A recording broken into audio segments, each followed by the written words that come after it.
Hi, I'm Mike Koglin, music producer and instructor at Point Blank Music School. For this new installment of Beats in School, we're going to be showing you how to make a track for the Anjunabeats competition using a single sound pack from Beatport Sounds. For this project I'll be using Ableton Live and the sounds and loops from the euphoric progressive trance sample pack from SampleStar Pro. If you're not already using Ableton, you can download a full 30-day trial version from the Ableton website to get you started. Okay, so I've downloaded the sample pack onto my desktop. Now here in Ableton it would be best if we add it to the library under Places. Just click on Add Folder. Then we've got here on the desktop the sample pack and hit Open. And then like this it will always be visible in any future projects that you do. Now let's see what we've got. A whole bunch of bass loops, individual hits, drum loops, effects and all sorts. Let's start with some drums. The drums and the bass line are definitely one of the key elements in a dance track. So we can skip through some sounds. Very well produced library, I have to say. Great sounds going on here, and I like how they are organized. So A would always be the whole beat, then B is just the kick drum by itself, which is what you want in a production. Should be on its own dedicated channel, and then C, the additional elements like hi-hats, percussion and that sort of stuff. Oh, I really like that one actually. So let's grab here the kick drum and the add-ons. Now we're actually running at 128 BPM here at the moment, typical Anjunabeats sort of tempo, I'd say, but you can change it to anything you like, and all these loops will be in sync and follow the BPM inside Ableton. Let's grab sort of one more element here like this, and if you just add it here in an empty space, Ableton creates an additional audio track, and then we can sort of mix and match them and see what goes together.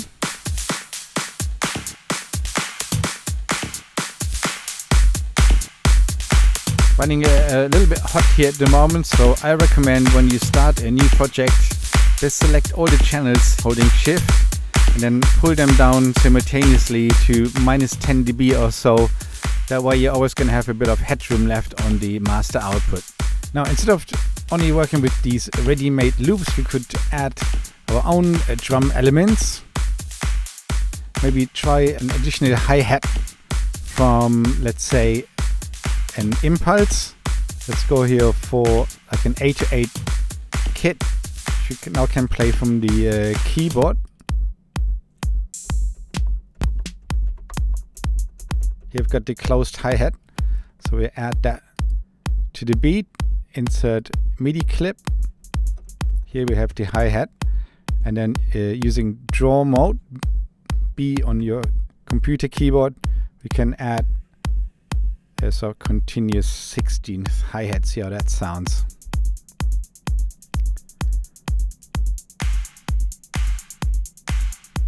Yeah, that goes well with the beat. Now let's add a bass line next. Let's go back here to the SampleStar kit and see what we got in the bass department.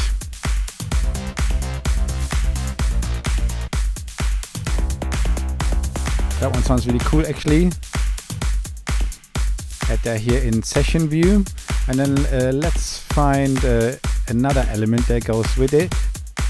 Quick word about warping actually. While working here with drum loops, I have my Ableton set to repitch warp mode. That gives you the best sonic quality.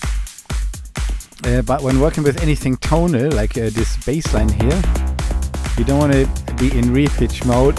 I'd rather use beats mode or complex pro mode, because with any of these warping algorithms, if you decide to change the tempo of your project at a later stage, you'll be sure that the audio files will still run in perfect pitch. Could still, for example, transpose this bass line up a couple of semitones. if you'd rather have your track run in D, let's say, but let's stick to C for now. And then find another element that goes well with this bass line here in the library under synth and music loops. These are the Midi files actually, which we should use. These sort of sample banks and construction kits can be really inspiring actually when you're new to producing music, and you will get some really cool results really quickly. Like this synth pad, for example, goes really well. But my advice would always be to, you know, get a bit more creative, and instead of using loops, head for some MIDI files instead.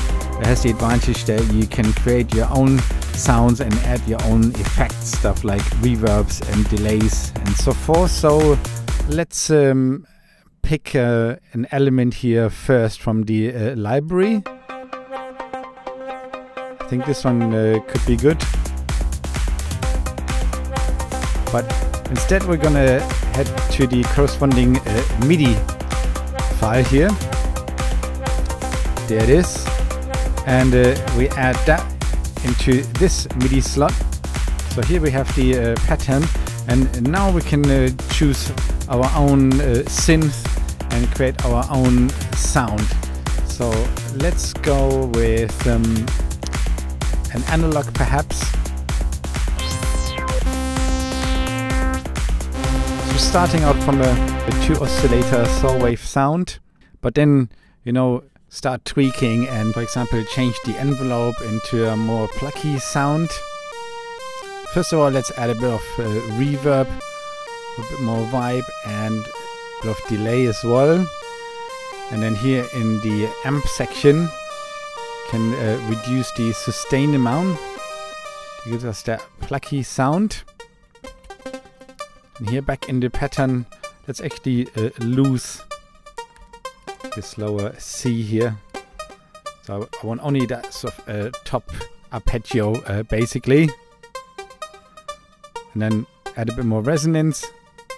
Gonna sound great when we automate here the cutoff frequency here in the filter section, like this. And we can still add a bit more white noise perhaps.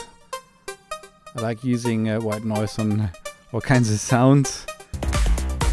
So add a bit more delay overall. So yeah, it's great when sample packs include MIDI files too. Then you can do your own sound design and, you know, change some notes and add your own effects. But next up, I want to treat here the bass sound a bit more, and I want to add some sidechain compression. So this is going to be a 1-minute guide to sidechaining. We just grab here a compressor, enable the sidechain input, and then we choose here our kick drum, which is on audio channel 3 in audio from. Set the ratio to 4:1, so good go-to ratio. Fast attack, but not the very fastest to avoid clicks. I usually set it to sort of 10-15 milliseconds. And then when we increase the threshold, we get this bassline pumping here.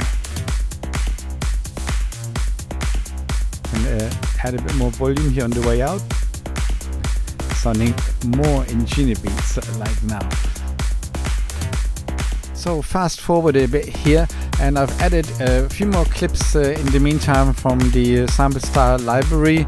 Tried a few different kicks here in this column, and maybe a different drum loop here. And I found this great little vocal sample too. Let's also add our little arpeggio again. And this is here another column with a snare roll. And here we have a synth. And there's a great function in Ableton Live when you have like a whole bunch of columns with clips, which is called the capture and insert scene command. Computer shortcut on the Mac is Command-Shift-I or Control-Shift-I on Windows. And that copies all the clips that we had selected onto a new scene. So you can all play them from here. And you can sort of try lots of different scene variations too. But at this stage, I usually head over to arrangement view. So let's select all these clips here, click the tab button on the computer keyboard, and then import them into the arrangement view here like this. Okay, so now we're ready to create a basic arrangement. Let's lose some of these channels for now and arrange them into a proper track. Okay, so I've just spent 10 minutes here on a quick arrangement. I'll play you through it. Starting the track with just drums and a little vocal effect. We'll make a nice DJ-friendly intro. I've added a couple more elements, a little stab here from the one-shots menu. In a simpler with Sidechain, bringing the bass line in there with some low-cut automation. That's what I've done on some of my own Anjunabeats releases, like Dino, for example. And then here at bar 17, we're into the track. Fairly condensed arrangement still. Anjunabeats track will probably have a 32-bar intro. This is a little arpeggio we created with an analog. And also quickly added some filter automation here inside the analog. Automating the cut-off frequency. Keeps it interesting and makes some nice transitions when there's some movement going on the cut-off frequency here in the example. These sweeps here are also from the sample style library, and this is the riff that I found. There it is. Very Anjunabeats-like, I have to say. And building up the track. Bring the loops back in again. 808 hi-hat. We've got snare roll and sweeps. And then got the riff playing there properly with all the drums. Next up would be to add a bass line that follows this synth progression. So still lots of fun to be had with this arrangement.